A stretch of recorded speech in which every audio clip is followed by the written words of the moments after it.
Olá, boa tarde. Você acompanha agora notícias do Brasil e do mundo desta sexta-feira.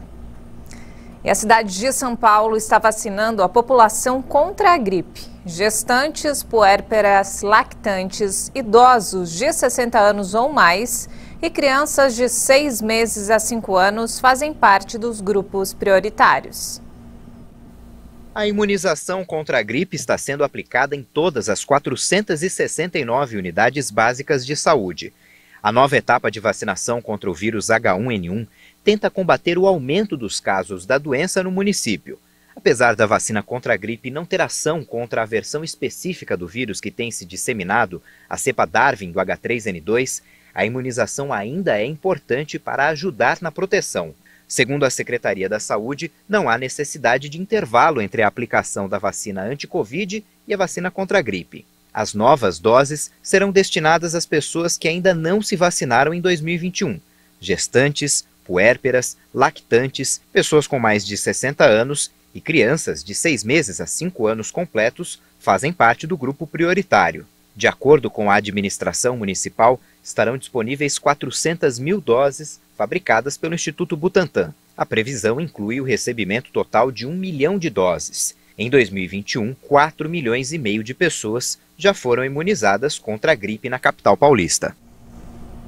E olha só, a chuva voltou a castigar a Bahia neste fim de semana e aumentou o drama dos moradores em várias cidades. Pelo menos 18 pessoas morreram no sul do estado e mais de 430 mil foram afetadas. 2 barragens se romperam e 72 cidades decretaram estado de emergência. Ao todo, 16 mil moradores estão desabrigados. De acordo com a Defesa Civil, só no sábado choveu 135 milímetros. Para se ter uma ideia da quantidade de água, a média para o mês todo é de 180. No domingo, a chuva não parou e o nível do rio subiu mais meio metro. O resultado? Casas debaixo d'água e ruas completamente alagadas. No aeroporto de Ilhéus, pelo menos 14 peixes foram retirados da pista, segundo a empresa que administra o terminal aéreo. E nos destaques internacionais, o Talibã anunciou que as mulheres que desejam viajar longas distâncias devem estar acompanhadas por um homem de sua família. A medida é um novo sinal do endurecimento do regime, apesar de suas promessas iniciais de garantir os direitos das mulheres. A recomendação emitida pelo Ministério também pede aos motoristas que só possam transportar mulheres se usarem um véu islâmico. Não foi especificado se elas podem usar apenas um lenço na cabeça ou se precisam cobrir o rosto. No final de semana, o Talibã colocou barreiras em alguns pontos da capital, Cabul, para informar os motoristas. Algumas semanas atrás, o mesmo ministério proibiu as televisões afegãs de transmitir novelas com mulheres e pediu que os veículos garantam que as jornalistas usem véu islâmico na tela. Ao mesmo tempo, outros gestos foram feitos para respeitar os direitos das mulheres. Em várias províncias, as autoridades locais concordaram em abrir escolas para meninas, embora muitas delas ainda não possam frequentar. O Ministério da Educação informou que o governo não se opõe à educação das mulheres, mas sim a que estudem no mesmo lugar que os homens. No manga 12 no tazarut luru. No padarsgahuni que hum. Precisamos do seguinte, salas duplas, onde antes havia uma sala, agora haverá 2. Os meninos e as meninas serão separados. E sobre os professores também, se antes precisávamos de 50 professores na universidade, agora precisamos de 100. Desde que assumiu o poder em agosto, o Talibã impôs várias restrições a mulheres e meninas. E o respeito aos direitos delas é uma das condições impostas por doadores internacionais para o retorno da ajuda humanitária ao Afeganistão. Durante seu primeiro governo, entre 1996 e 2001, o Talibã forçou as mulheres a usar a burca. Elas só podiam sair de casa acompanhadas por um homem e não tinham permissão para trabalhar ou estudar. O capitão e o primeiro oficial de um petroleiro que encalhou em um recife de corais nas Ilhas Maurício, o que provocou o pior desastre ambiental da história do arquipélago no Oceano Índico, foram condenados nesta segunda-feira a 20 meses de prisão. O capitão Sunil Kamarnandeshwar e o primeiro oficial Hithanilaj Tilakaratna foram condenados a 20 meses de prisão. Eles eram responsáveis pelo MV Wakashi, um cargueiro japonês de bandeira panamenha que encalhou em um recife de corais nas Ilhas Maurício em 20 de julho. O acidente derramou mais de 1.000 toneladas de combustível nas águas do arquipélago, afetando manguezais, corais e outros ecossistemas sensíveis. O episódio é considerado o pior desastre ambiental da história do arquipélago no Oceano Índico.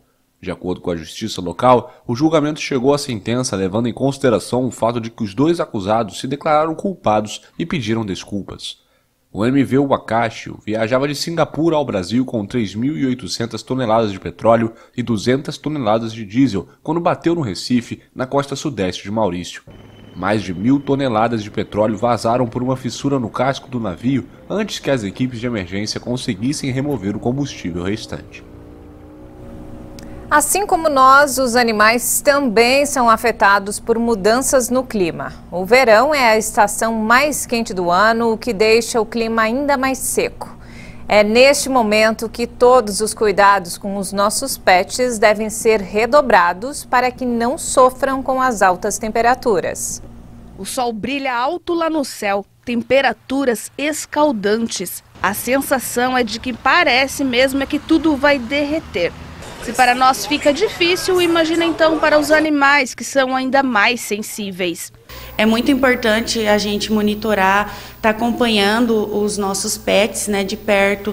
A gente pode perceber quando o animal está com muito calor, a temperatura muito elevada, ele vai ficar com a linguinha para fora, a respiração vai estar bem ofegante, a gente vai perceber uma cialorreia, né, que é babar, então a gente tem que estar observando esse animal para proporcionar um bem-estar.